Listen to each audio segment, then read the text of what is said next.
నమస్తే సార్. నమస్కారం అండి. అనంత్ గారు, వరలక్ష్మి గారు మర్డర్ చేయడం మీ కళ్ళతో మీరు చూసారా?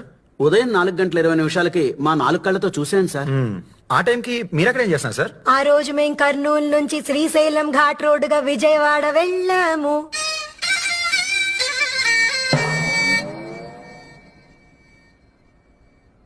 అదేంటమ్మా సాక్ష్యం చెప్పమంటే పాటలు పాడుతున్నావు?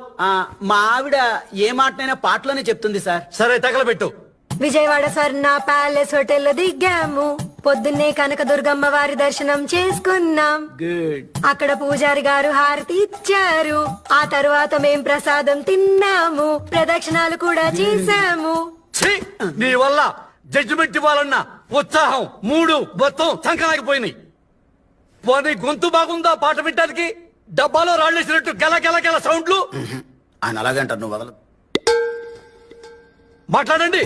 అలా మేం దర్శనం చేసుకున్నాం. కర్నూలుకి రిటర్న్ టికెట్ వేసుకున్నాం. గుంటూరు మీదుగా శ్రీశైలం వయా కర్నూలు వచ్చేసాం.